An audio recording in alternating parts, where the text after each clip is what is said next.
وجهه الكريم أما بعد أعوذ بالله من الشيطان الرجيم بسم الله الرحمن الرحیم. میرا نام حافظہ الشبہ ظفر ہے. السلام علیکم پیارے دوستو. میں آج آپ کو رب سب کا رازق کے بارے میں بتانا چاہوں گی کہ اللہ تعالیٰ اپنی مخلوق کو کس طرح رزق پہنچاتا ہے.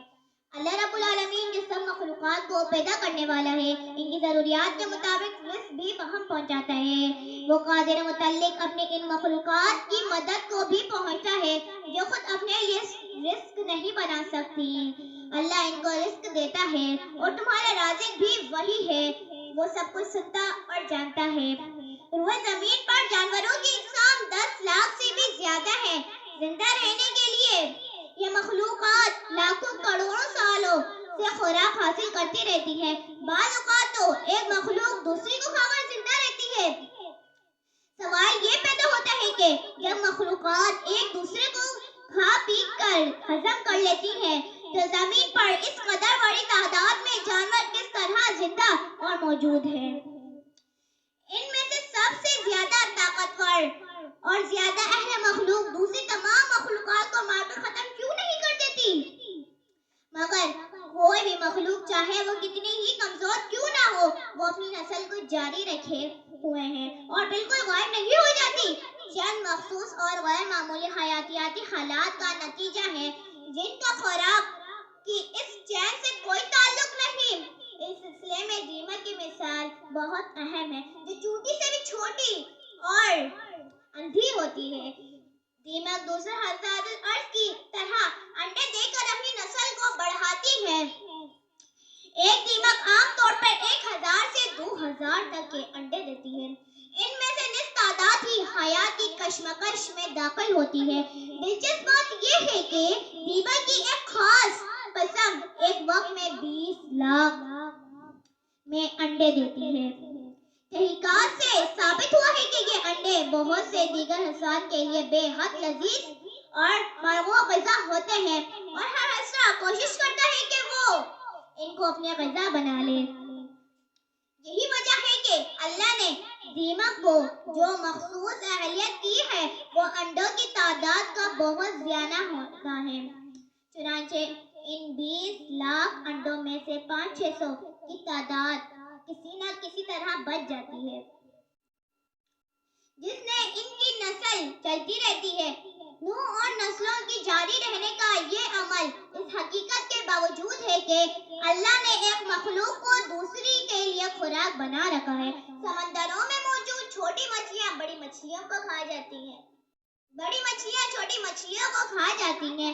بلکہ حضرت انسان سمندری خوراک یعنی سی فوڈ سینکڑوں برسوں سے استعمال کر رہا ہے لیکن اس میں کسی کمی کا تصور بھی نہیں کیا جا سکتا.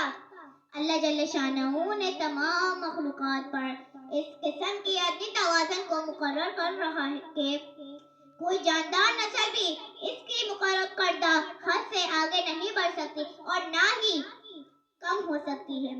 کیڑے مکوڑوں کی نسلیں اس طرح کے ایک قدرتی توازن میں موجود ہیں جس سے ماحولیاتی توازن برقرار رہتا ہے. روح محفوظ کے ریکارڈ جس کا ذکر قرآن پاک میں اللہ تعالیٰ نے متعدد مواقع پر کیا ہے تمام مخلوقات کا ایسا اہم ریکارڈ ہے جو ایک کمپیوٹر میں بڑی احتیاط اور درستی سے درج کوڈ کیا گیا ہے. اس چیز کا پیشگی فیصلہ ہو چکا ہوتا ہے کہ کون سی مخلوق دوسری مخلوق کو کس تعداد میں اپنی خوراک بنائے گی. یہ حساب کتاب جو ذہن اور تصور کو بھی چکرا دے اللہ کی قدرت کا آئینہ دار ہے جس سے اس کا رب ہونا ظاہر ہے. اگر خوراک کا اصول اور یہ توازن برقرار نہ رکھا جاتا تو کروڑوں سال قبل معدود چند بچ جانے والے گوشت خور مخلوق ایک دوسرے کو کھا پی کر ہضم کر چکے ہوتے اور زمین پر زندگی کے آثار وقت سے بہت پہلے معدوم ہو چکے ہوتے. بہت سی مخلوقات کے ذرائع حیات کی باہم رسانی کے لیے خاص قسم کا خدائی نظام موجود ہے. مثال کے طور پر ایک خاص قسم کا الو اپنی مخصوص جگہ پر بغیر حرکت کیے بیٹھ رہتا ہے. بیٹھ جاتا ہے وہ ایک ایسی مخصوص قسم کی بلکہ مقناطیسی کی اشعاع یعنی ریڈیشن خارج کرتا ہے جس کے اثر سے ایک چڑیا اس کے بالکل سامنے آ کر بیٹھ جاتی ہے۔ اس کی وجہ سے وہ بغیر محنت کے اپنا شکار پکڑ سکتا ہے۔ ایک خاص قسم کا مچھلی خور پرندہ مچھلی نہیں پکڑ سکتا جب تک وہ 5-6 گھنٹے اپنا شکار کا انتظار نہ کرے، مگر مذکورہ آیات میں دیا گیا پیغام ان عجوبوں سے بھی آگے تک پہنچتا ہے جو مخلوقات وہ ظاہری طور پر خود زندہ نہیں رہ سکی اپنی خوراک کس طرح حاصل کر سکتی ہیں، کس طرح سنگلاخ پہاڑوں پر پتھروں میں موجود کیڑوں کو خوراک مہیا کرنا بھی اس تدبیر کرنے والے روزی رساں کی شان کریمی کا اظہار ہے۔ سبحان اللہ۔